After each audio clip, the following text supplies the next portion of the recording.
Assalamualaikum guys, oke kembali lagi bersama Draft Movie Review. Piye kabar Ire? Terima kasih buat para penonton setia Draft Movie dimanapun kalian berada. Semoga kalian semua selalu sehat ya. Kali ini Draft Movie sudah merangkum sebuah film yang berjudul Yogi. Bagaimanakah keseruan filmnya? Gak perlu banyak basa-basi, ini dia alur ceritanya.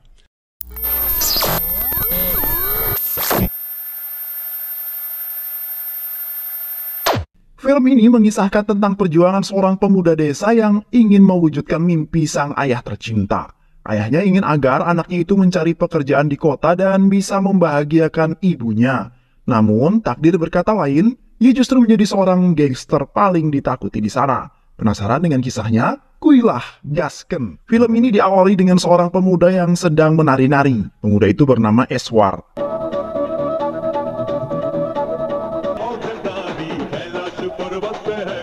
Eswar adalah anak sematawayang dari ayahnya yang bernama Murti dan ibunya yang bernama Santama. Murti adalah seorang instruktur nari di desanya.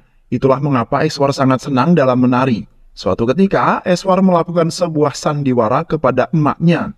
Dia berpura-pura kesal karena ibunya tak hadir untuk menyaksikannya menari.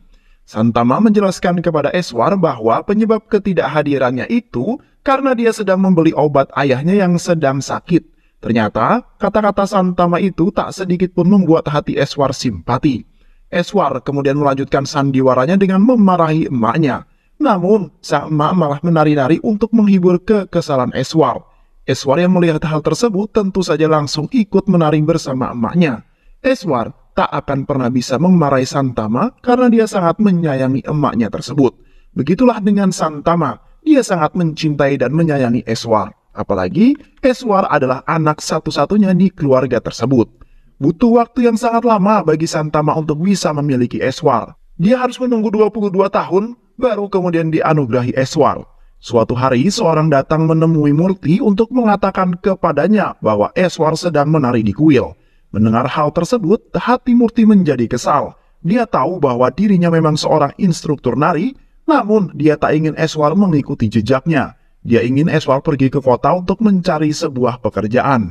Ibu Eswar yang mengetahui hal tersebut, kemudian mengatakan kepada Eswar, "Ayahmu akan marah jika mengetahui bahwa kamu tadi ikut menari di kuil ini. Ambillah obat ini, anggap saja bahwa kamulah yang membeli obatnya," ujar Santama. Eswar menuruti perkataan emaknya itu. Dia kembali ke rumahnya dengan membawa obat di tangannya. Namun di rumah, Murti telah mengetahui bahwa Eswar berbohong. Kebohongan Eswar itu diperparah dengan seseorang wanita yang datang dan mengatakan bahwa Ibu Santama meninggalkan catatan resepnya. Kini, Murti menjadi sangat kesal. Jantungnya berdetak dengan sangat kencang karena di saat ini sedang memarahi Eswar. Hal itu membuat penyakit Murti pun kambuh. Dadanya menjadi sesak dan kepalanya menjadi pusing. Ternyata penyakitnya itu semakin menjadi parah. Murti lalu menyampaikan nasihatnya kepada Eswar bahwa dia sangat ingin Eswar bekerja. Dia ingin Eswar memiliki penghasilan yang cukup, sehingga jika dia meninggal nanti, Eswar mampu membiayai kebutuhan emaknya. Eswar menjadi sangat tersentuh dengan perkataan ayahnya tersebut. Dia berjanji akan bekerja ketika pabrik yang ada di desanya ini telah dibuka. Keesokan harinya, sahabat Eswar yang bernama Baswa baru saja tiba dari kota. Baswa menceritakan bahwa dirinya sekarang menjadi orang yang sukses di kota. Semua orang yang ada di sana percaya dengan kata-kata Baswa. Ternyata juga Eswar pada aslinya, Baswa hidup sebagai seorang pencopet di kota. Tak lama kemudian, Eswar melihat beberapa orang yang sedang menggotong seseorang mayat. Ternyata mayat itu adalah mayat tetangga Eswar. Para warga di sana tidak mau mengantarkan mayat tersebut karena diketahui saat dia hidup pernah menghabisi nyawa seseorang. Saat itu Eswar mengingat kata-kata ibunya. Ibunya pernah mengatakan kepada Eswar, jika dia melihat seseorang yang telah tiada, maka Eswar harus ikut membantu pemakamannya. Baik orang itu adalah orang yang baik ataupun orang yang jahat. Karena di mata Tuhan semuanya itu sama. Eswar kemudian membantu pemakaman mayat itu sesuai dengan tradisi di desanya. Dia menari-nari hingga sampai ke tempat pemakaman sang mayat. Di saat yang bersamaan, kondisi ayah Eswar kini semakin memburuk. Dirinya sekarat dan akhirnya meninggal dunia. Santama yang ada di sana tak mampu berbuat banyak. Dia hanya bisa menangisi kepergian suami tercintanya tersebut. Tak lama kemudian, Eswar kembali ke rumahnya untuk menceritakan apa yang telah dilakukannya.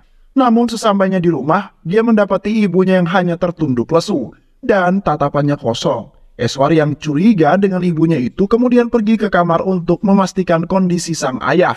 Dan benar saja, sesuai dugaannya bahwa sang ayah telah tiada.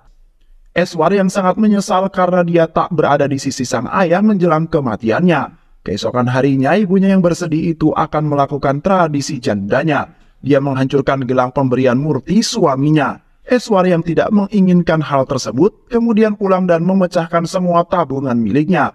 Dia menggunakan semua uang miliknya untuk membeli gelang yang baru. Namun sayang, ternyata semua uang yang dimiliki Eswar tersebut tidak cukup untuk membeli gelang yang baru.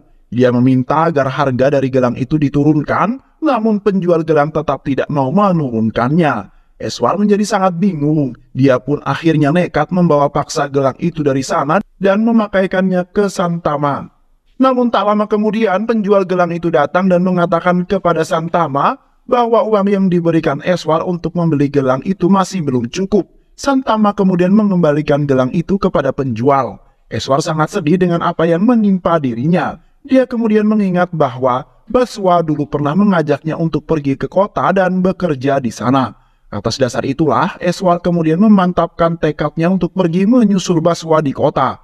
Eswar pergi ke kota Hyderabad untuk mencari Baswa di sana. Namun, sesampainya di sana, dia bingung harus mencari Baswa kemana, karena sama sekali tidak memiliki petunjuk. Eswar akhirnya pergi ke sebuah kuil dan berdoa agar bisa diberikan bimbingan dan kemudian setelah lama berdoa, Eswar lalu bertanya-tanya pada semua orang yang ada di sana apakah mereka ada yang mengenal Baswa. Namun sayang, tidak ada satupun dari mereka yang mengenal ciri-ciri Baswa. Tak lama kemudian, seseorang penipu tiba-tiba saja datang dan mengatakan kepada Eswar bahwa dia mengenal Baswa. Dia akan mengatakan keberadaan Baswa, namun dengan satu syarat, yaitu jika Eswar mau membelikannya makanan. Eswar yang polos dan baik hati tentu tanpa pikir panjang menyetujui permintaan tersebut.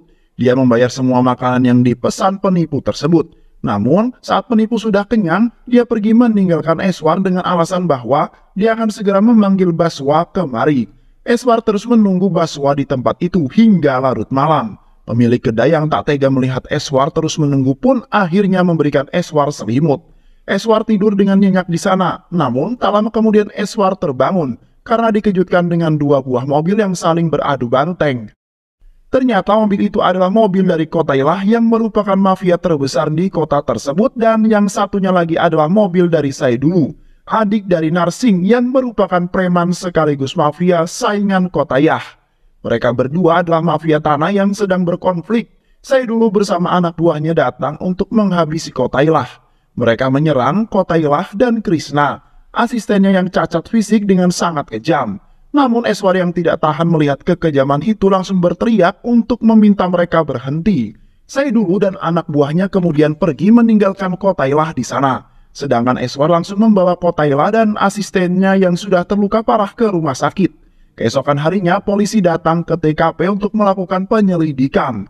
Berdasarkan hasil penyelidikan, Eswar kemudian ditahan oleh pihak kepolisian karena diduga merupakan anak buah dari Kotailah yang sulit dijerat hukum. Eswar tentu saja membantah tuduhan tersebut. Dia menjelaskan kepada polisi bahwa dia adalah pemuda desa, baru saja tiba di kota ini dan sama sekali tidak mengenal siapa itu Kotailah. Namun polisi tak mempercayai kata-kata Eswar begitu saja. Mereka tetap yakin bahwa Eswar adalah anak buah dari Kotailah. Tak lama kemudian, Chandra, sang pemilik kedai datang ke kantor polisi untuk menyelamatkan Eswar. Chandra membenarkan perkataan Eswar dan menambahkan bahwa dia adalah kerabat saya yang baru saja datang dari desa. Tapi polisi masih tak percaya begitu saja. Jika benar orang ini adalah kerabatmu, lantas siapakah namanya? Ujar polisi tersebut. Chandra yang panik kemudian secara spontan menyebutkan bahwa nama kerabatnya itu adalah Yogi. Setelah lama berpikir, polisi akhirnya membebaskan Eswar dari sana. Chandra meminta maaf kepada Eswar karena telah memberikannya nama Yogi. Aku spontan memberikanmu nama Yogi karena Yogi adalah nama dari almarhum anakku, ujar Chandra. Eswar sama sekali tak keberatan dengan itu semua. Eswar lalu menceritakan kepada Chandra tentang alasannya datang ke kota ini. Eswar datang ke kota ini untuk mencari pekerjaan. Dia ingin menggunakan uang gajinya nanti untuk membelikan ibunya sebuah gelang dan membuat hidup ibunya bahagia. Chandra terharu mendengar niatan itu. Dia kemudian mempekerjakan Eswar di kedai warung miliknya. Itulah awal dari Eswar yang kini lebih dikenal dengan nama Yogi. 6 bulan kemudian, Narsing menghubungi seorang preman yang kelihatannya sedang menderita sakit. Walaupun kelihatannya demikian, namun pada kenyataannya dia adalah preman yang terkenal di wilayah tersebut. Dia meminta preman itu mengancam Kotailah agar tidak lagi mengganggu urusannya. Preman itu menyetujui permintaan Narsing. Kotailah lalu dipanggil untuk segera datang ke tempatnya. Kotailah yang baru saja sembuh kemudian datang bersama Krishna, asistennya yang menderita cacat fisik. Preman itu mengancam Kotailah agar tidak lagi mengganggu urusannya Narsing. Tapi Kotailah dengan tegas menolak permintaan itu. Dia sama sekali tak peduli dengan urusan Narsing. Bahkan, dia tak takut jika harus kembali menghadapi Narsing. Preman itu tentu saja kesal dengan pernyataan Kotailah. Dia lalu berteriak dengan sangat keras sambil menghina Kotailah. Hinaan itu membuat Krishna tersulut emosi. Krishna lalu berlari mendekati preman itu dan menghabisinya. Kotailah sangat bangga kepada Krishna, karena walaupun dia cacat, tapi Krishna memiliki loyalitas yang sangat tinggi pada dirinya. Setelah beberapa bulan bekerja sebagai karyawannya Chandra, Yogi sekarang sudah berhasil membeli gelang yang akan dia berikan pada sang ibu tercintanya. Yogi sangat berterima kasih kepada Chandra. Dia mengatakan akan segera pulang ke desanya untuk memberikan gelang ini pada sang ibu tercinta. Namun sebelum pulang, Chandra meminta Yogi untuk mengantarkan teh yang sudah dipesan kepada seorang pelanggan. Yogi berjalan sambil melihat gelang tersebut dan membayangi wajah ibunya yang pasti sangat bahagia. Sesampainya di sana, ternyata orang yang memesan teh itu adalah Saidulu dan anak buahnya. Saidulu masih mengingat bahwa Yogi adalah pemuda yang waktu itu menyelamatkan Kotailah. Saidulu lalu menghubungi Narsing, kakaknya, dan menceritakan tentang aksi Yogi yang menyelamatkan Kotailah. Narsing yang mendengar cerita itu tentu saja marah dan menganggap bahwa Yogi adalah penghalang yang harus dilenyapkan.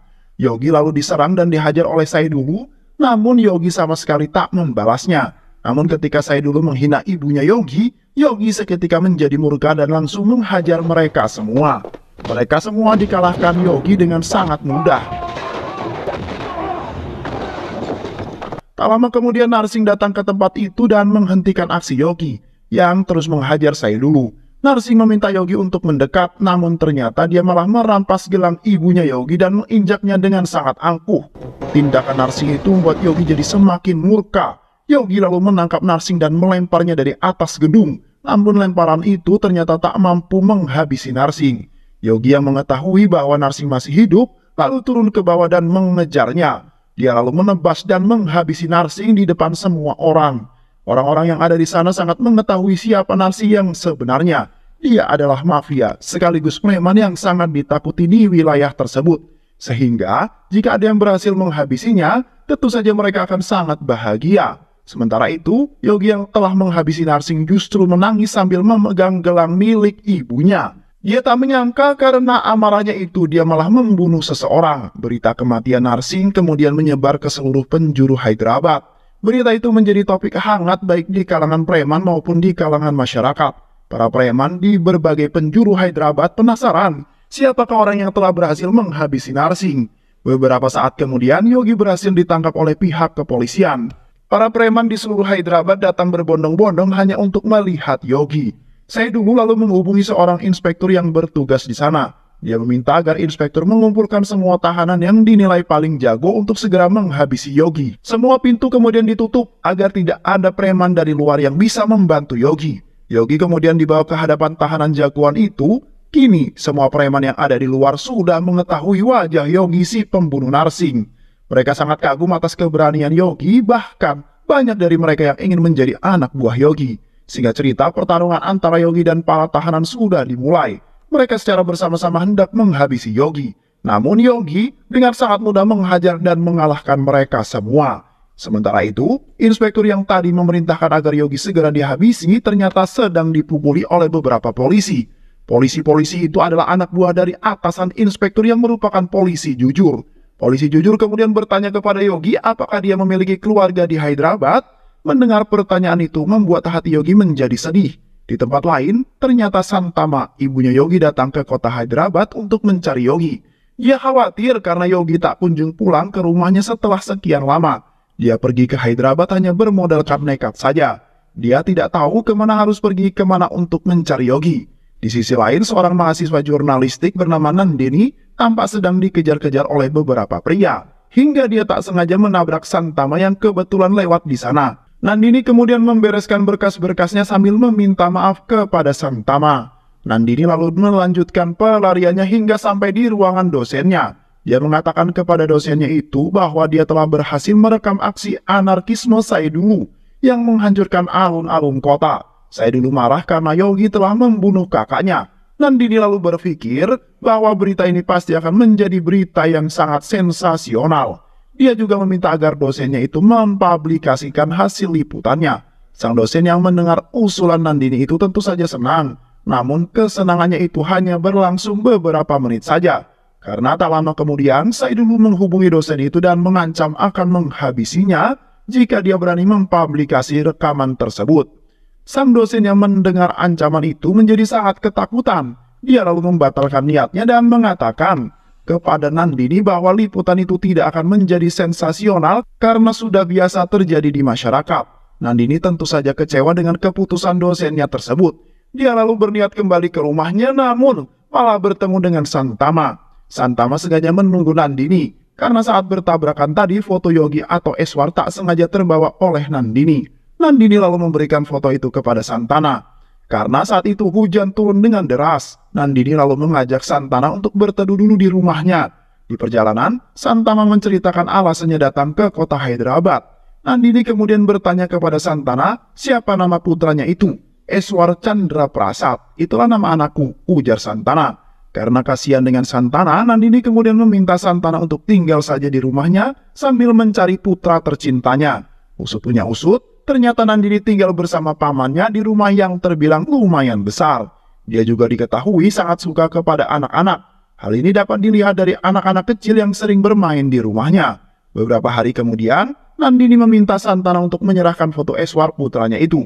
Karena Nandini akan mencetaknya dan menyebarkan ke seluruh penjuru Hyderabad. Namun sayangnya, foto yang dimiliki oleh Santana hanyalah foto Eswar saat masih kecil. Walaupun begitu, Nandini tidak pantang menyerah. Dia yakin jika Eswar melihat foto itu, dia pasti menyadari bahwa ibunya sedang mencarinya di kota ini.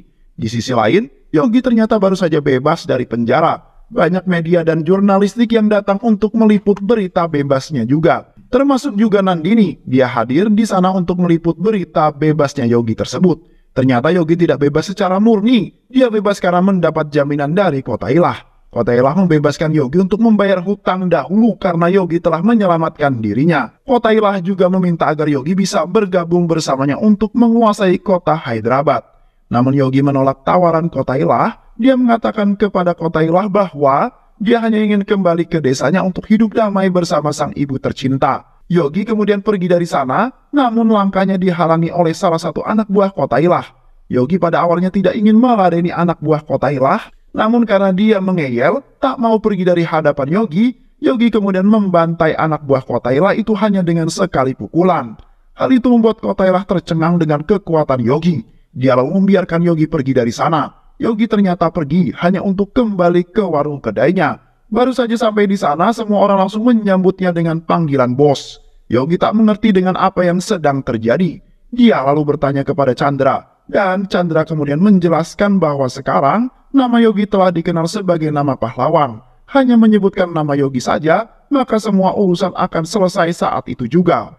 Daripada namamu itu digunakan oleh orang yang tak bertanggung jawab, maka lebih baik kamu menjadi pahlawan yang sesungguhnya saja, yaitu menggunakan namamu itu untuk membantu orang-orang kecil, ujar Chandra. Di sisi lain, seorang pria yang merupakan pacar sahabat Nandini yang bernama Karin dipukuli oleh beberapa preman. Mereka mengatakan bahwa semua ini mereka lakukan karena disuruh oleh kakaknya Karin. Kakaknya Karin tak ingin adiknya berpacaran dengan pria tersebut. Nandini lalu meminta mereka untuk berhenti. Tapi mereka mengacuhkan kata-kata Nandini. Nandini yang kesal pun kemudian mengaku bahwa dia adalah pacarnya Yogi. Pengakuan Nandini itu membuat para preman terdiam dan pergi saat itu juga. Nama Yogi benar-benar menjadi momok yang menakutkan di kota Hyderabad.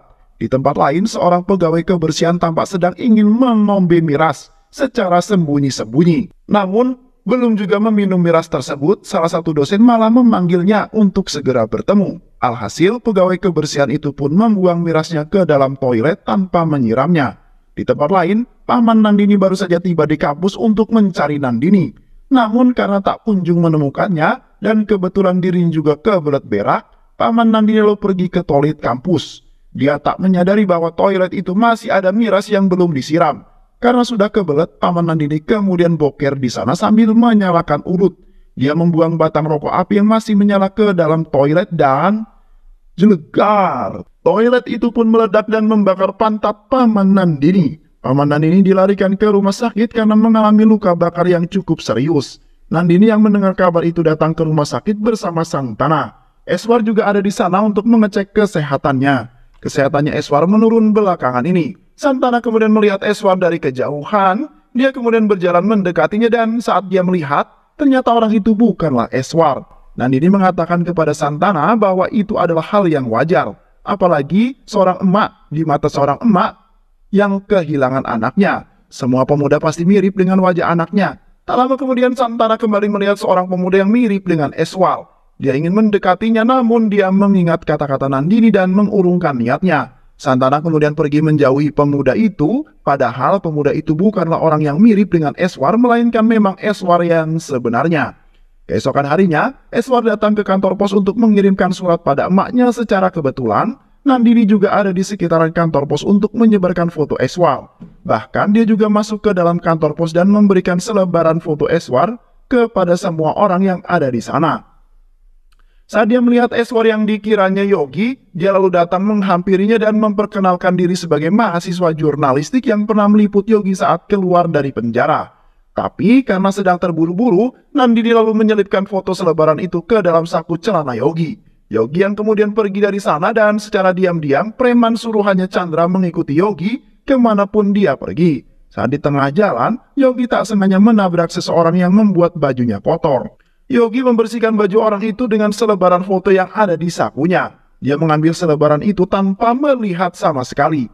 Yogi yang sadar bahwa dirinya diikuti kemudian bertanya kepada Chandra siapa orang-orang yang mengikutinya itu.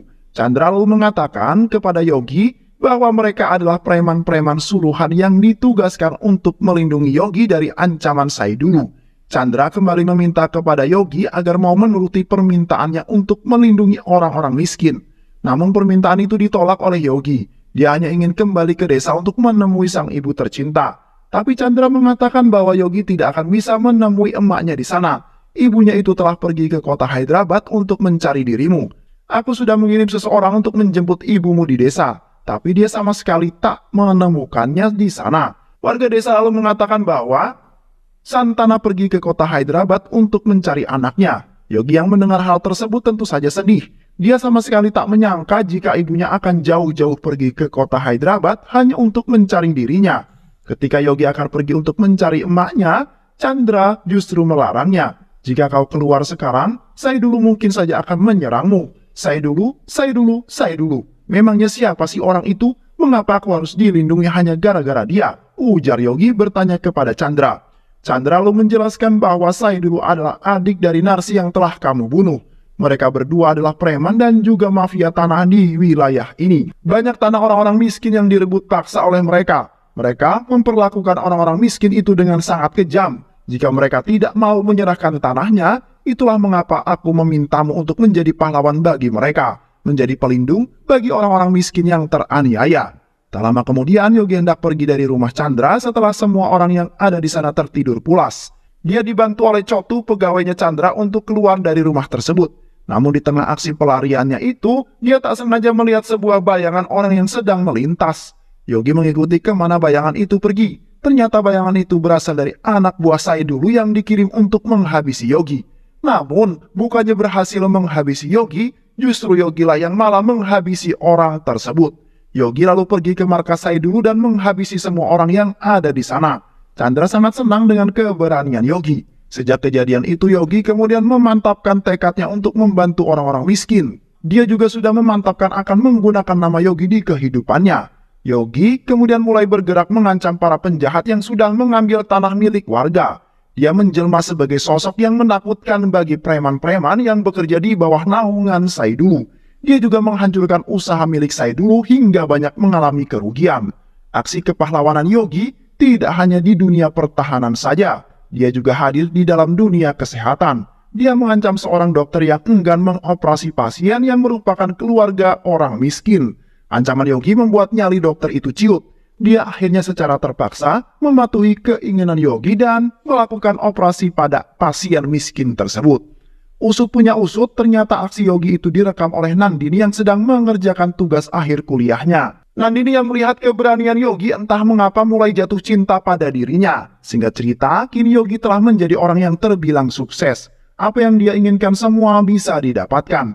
Namun dia malah memikirkan bagaimana caranya agar bisa menemukan emaknya. Chandra kemudian menyarankan agar Yogi melakukan live streaming saja di televisi, sehingga semua orang pasti bisa melihatnya. Yogi menyetujui saran dari Chandra. Dia lalu melakukan live di televisi. Nandini yang melihat live streaming itu berniat untuk memberitahukan orang yang dicintainya kepada Santana. Namun baru saja Santana datang, siaran live itu tiba-tiba terputus karena salah satu dari tower listrik meleduk. Beberapa waktu kemudian, Saidulu yang sudah mulai kehilangan kuasanya datang menemui Kotailah dan meminta maaf pada dirinya. Bahkan Kotailah siap untuk bergabung ke dalam kelompok Saidulu. Kotailah yang mendengar hal tersebut tentu saja senang dan dia dengan senang hati menerima permintaan Saidulu. Karena jika Saidulu bergabung ke dalam kelompoknya, maka otomatis kota Hyderabad berada di bawah kendalinya. Kotailah kemudian mengajak Saidulu untuk bertemu dengan Yogi. Saidulu menyampaikan permintaan maafnya karena telah menyerang Yogi. Kotailah juga meminta agar Yogi memaafkan Saidulu. Dia terus memaksa Yogi untuk menggandeng tangan Saidulu sebagai tanda permintaan maaf diterima. Tak hanya itu, Kotailah juga kembali mengajak Yogi untuk bekerja sama dengannya. Namun permintaan itu ditolak Yogi. Yogi tak ingin merugikan masyarakat kecil. Setelah urusannya selesai, Yogi kemudian pergi dari sana. Namun langkahnya berhenti ketika ada salah satu anak buah Kotailah menghadangnya. Kotailah yang melihat kelakuan anak buahnya itu langsung memarahinya. Jangan halangi langkahnya, biarkan dia pergi, ujar Kotailah. Kotailah melakukan itu semua karena dia tak ingin ada salah satu anak buahnya yang kembali tewas seperti yang dulu pernah terjadi. Kau beruntung karena Yogi masih bersabar, karena jika tidak, kau pasti sudah tewas sekarang. Karena satu hantaman dari Yogi, ujar Kotailah yang memarahi anak buahnya. Saidulu yang melihat keangguhan Yogi itu kemudian merasa kesal. Dia menghasut Kotailah untuk segera menghabisi Yogi. Jika kita tidak menghabisi Yogi sekarang, maka dia bisa menjadi mengambil semua kekuasaanmu suatu hari nanti, ujar Saidulu. Kotailah sempat termakan hasutan Saidulu, namun Krishna asistennya mengingatkan kepada Kotailah bahwa mereka tidak boleh melakukan hal itu, karena Yogi pernah menyelamatkannya dulu. Kotailah menjadi bingung, namun setelah berpikir beberapa saat, dia menyetujui pendapat Saidulu. Kotailah dan kelompoknya bersiap untuk menyerang Yogi. Keesokan harinya, Nandini datang menemui Yogi untuk meminta izin agar Yogi bersedia untuk diwawancarai. Nandini akan menulis artikel tentang Yogi sebagai bahan skripsinya nanti. Yogi pada awalnya menolak untuk diwawancarai.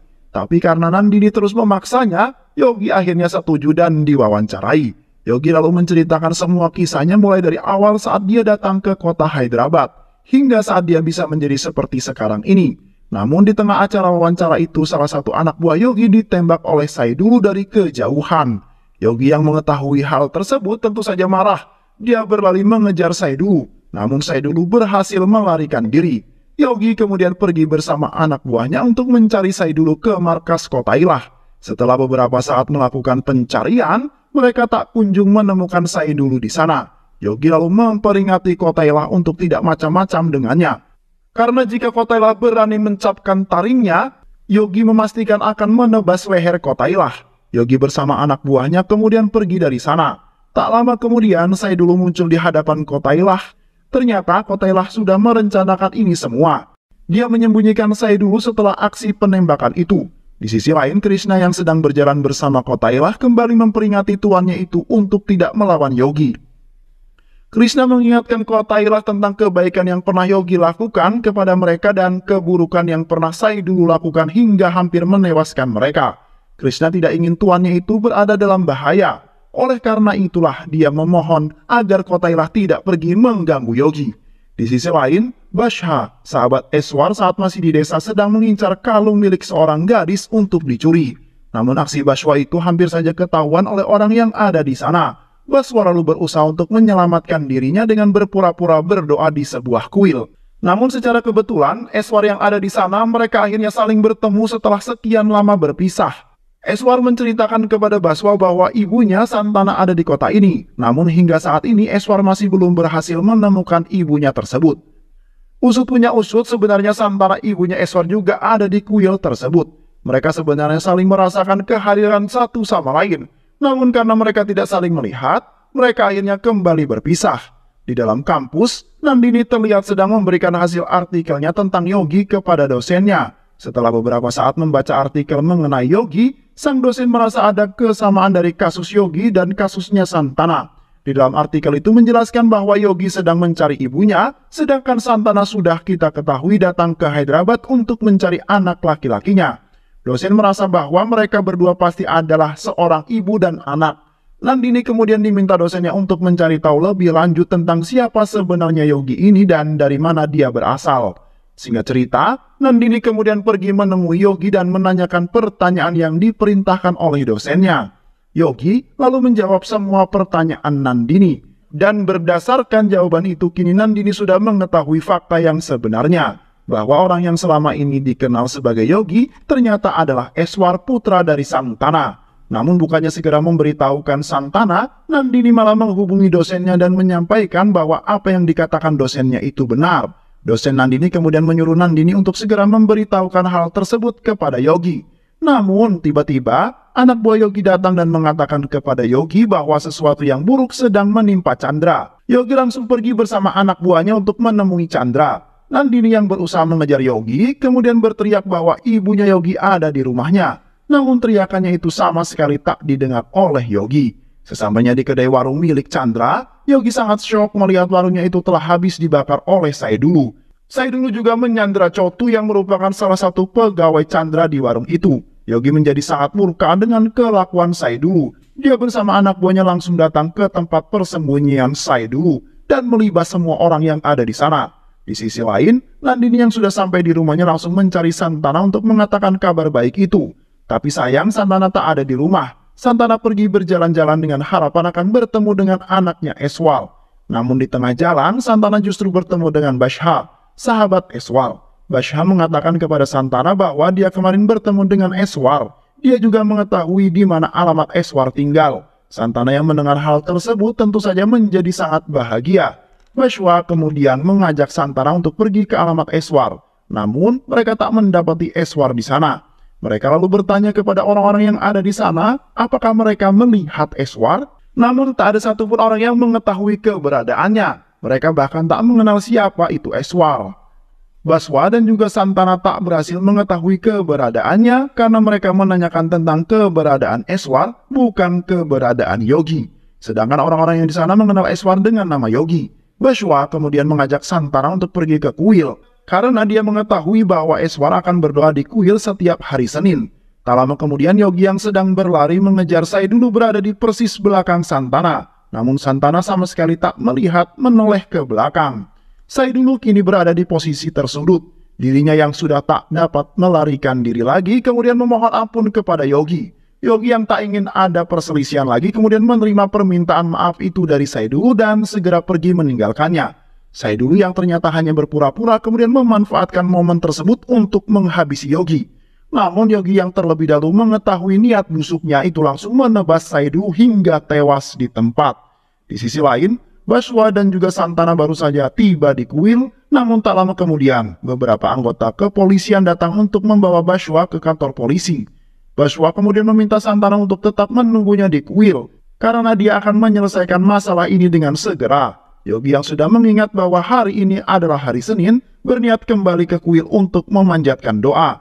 Namun anak buahnya melarang Yogi pergi ke sana. Kamu baru saja menghabisi Saidulu di sana. Sangat berbahaya bagimu jika kembali ke sana saat ini juga. Yogi sebenarnya masih sangat ingin pergi ke sana, namun anak buahnya kembali merayu Yogi untuk mengurungkan niatnya itu. Di sisi lain, Santana masih terus menunggu Yogi walaupun malam itu hujan turun dengan sangat deras. Sedangkan Yogi menangis karena merasa bersalah tidak melakukan doa. Keesokan harinya, Baswa kembali pergi untuk mengunjungi kuil. Dia membangun Santana yang sedang duduk di sana. Tapi bukannya bangun, Santana justru malah terjatuh. Ternyata Santana sudah lama meninggal dunia sebelum Bashwa membangunkannya. Bashwa shock mengetahui kebenarannya itu. Dia hanya bisa menangis sambil menunggu kehadiran Eswal. Namun saat pendeta dan pihak pengurus kuil meminta agar mayat Santana segera dipindahkan dari kuil ini. Di sisi lain, Yogi bersama anak buahnya ternyata sedang dalam perjalanan menuju kuil. Tapi tak lama, mobil mereka kemudian malah mogok di tengah jalan. Yogi dan anak buahnya terpaksa harus berjalan kaki menuju kuil. Sementara itu, Bashwa akhirnya menyewa beberapa orang untuk membawakan mayat Santana pergi dari kuil tersebut. Pihak kepolisian yang melihat Bashwa ada di sana kemudian memberhentikan dan kembali mengamankannya. Mereka curiga jika Bashwa yang ada di sekitar mayat itu akan beraksi untuk mencuri perhiasan yang masih menempel di tubuh mayat. Orang-orang yang disewa Bashwa tetap melanjutkan perjalanan untuk membawa mayat Santana ke tempat peristirahatan terakhirnya. Namun di tengah jalan mereka berpapasan dengan Yogi. Yogi yang masih mengingat pesan dari ibunya untuk membantu siapapun yang telah wafat, kemudian meminta izin kepada mereka agar diizinkan untuk ikut membantu. Yogi bahkan melakukan tarian seperti tradisi yang biasa dilakukan di desanya, tanpa mengetahui bahwa jasad itu adalah jasad ibunya. Tak lama kemudian, kain penutup wajah Santana terbuka karena terhembus oleh angin. Anak-anak yang biasa main ke rumah Nandini melihat wajah Santana dari dalam bus. Mereka kini mengetahui bahwa Santana telah meninggal dunia. Mereka lalu menyampaikan berita itu kepada Nandini. Di sisi lain, anak buah Kotaila yang ada di sana tak sengaja melihat Yogi yang sedang menari di depan mayat. Mereka lalu melaporkan hal itu kepada Kotaila. Kotaila meminta mereka untuk segera menghabisi Yogi, namun Krishna yang ada di sana kembali mengingatkan tuannya itu untuk tidak menghabisi Yogi. Namun saran dari Krishna itu ditolak mentah-mentah oleh Kotaila. Dia bahkan memarahi Kotaila dengan mengatakan bahwa Kotaila tidak memiliki hak untuk mengatur keputusannya, karena Krishna adalah anjing peliharaannya. Krishna yang mendengar kata-kata itu tentu saja marah. Dia murka dan langsung menghabisi Kotaila saat itu juga. Krishna yakin jika Kotaila saja tega membunuh Yogi, sang penyelamat hidupnya, maka dia juga pasti tega membunuh Krishna suatu hari nanti. Kini, Yogi dan rombongan orang-orang yang disewa Bashwa telah sampai di tempat pengkremasian. Namun Yogi yang belum menyadari bahwa jenazah itu tidak ada di karangan bunga berniat untuk membelikannya. Petugas kremasi mengatakan kepada Yogi bahwa dia hanya memiliki waktu 10 menit karena kebetulan listrik juga sedang mati. Saat ini, Yogi dengan sigap langsung berlari untuk membelikan karangan bunga yang kebetulan berada tak jauh dari sana. Namun saat Yogi berbalik badan dan hendak kembali, anak buah Kotaila sedang menghadang dan siap untuk menghabisinya. Pertikaian pun terjadi. Yogi menghajar semua anak buah Kotaila yang ada di sana. Salah satu anak buah Kotaila hendak menusuk Yogi dari belakang, namun Krishna datang di saat yang tepat. Krishna meminta Yogi untuk segera pergi dan menyerahkan semua ini kepada Krishna. Di saat yang bersamaan, jasad Santana telah dibawa masuk ke dalam alat pengkremasian. Yogi yang datang terlambat dan kedatangannya itu menjadi sia-sia. Bashwa yang sedang kembali kemudian bingung mengapa Eswar bisa ada di sini. Eswar alias Yogi lalu menjelaskan kepada Bashwa bahwa dia ada di sini karena membantu sang mayat. Itu semua sesuai dengan pesan ibunya dulu yang selalu meminta Eswar untuk membantu siapapun yang telah wafat, baik itu orang miskin ataupun orang kaya, entah itu orang yang dikenal maupun orang yang tak dikenal. Bashwa yang mendengar hal tersebut langsung menangis meneteskan air matanya. Dia kemudian mengatakan kepada Eswar bahwa mayat itu tak lain dan tak bukan adalah mayat sang ibu Eswar. Dengan refleks, Eswar langsung menampar Bashwa. Dia sama sekali tak mempercayai kata-kata Bashwa. Tapi tak lama kemudian Nandini datang bersama anak-anak yang bisa main ke rumahnya. Nandini lalu membenarkan perkataan Bashwa dan salah satu dari anak tersebut juga menjelaskan kepada Yogi bahwa jasad itu memanglah jasad ibu Santana. Aku melihat wajah ibu Santana saat tadi berada di dalam bus. Saat itu kain penutup wajah ibu Santana terbuka karena hembusan angin, ujar anak tersebut. Anak itu juga menambahkan bahwa selama ini ibu Santana tinggal di rumah Nandini. Nandini lalu memberikan semua barang-barang Santana kepada Yogi sebagai buktinya. Yogi langsung menangis dan mengamuk di sana. Namun sayang, amukannya itu tidaklah berguna, karena Santana sudah menjadi abu sekarang. Takdir memanglah sangat kejam, karena tidak mengizinkan kedua ibu dan anak itu bertemu. Yogi lalu menganggap bahwa ini semua adalah karma bagi dirinya, karena selalu berbuat jahat dan ibunya lah yang menanggung semua dosa-dosa itu. Yogi hanya bisa menangis sejadi-jadinya, karena tak bisa melihat wajah sang ibu untuk yang terakhir kalinya. Namun, di tengah tangisan itu, dia mendengar suara sang ibu yang mengajaknya menari bersama. Kini, Yogi benar-benar yakin bahwa sang ibu memang sudah tiada. Yogi hanya bisa mampu berteriak memanggil ibunya. Dan film pun selesai. Terima kasih udah nonton video ini sampai akhir. Semoga kalian semua terhibur. Jangan lupa subscribe, like, comment, and share ya. Pisang habis dimakan Kunti. Kunti dilepas banyak maunya. Salam undur diri dari Draft Movie. Dan terima kasih buat penonton semuanya. Draft Movie pamit. Sehat selalu. Wassalamualaikum warahmatullahi wabarakatuh.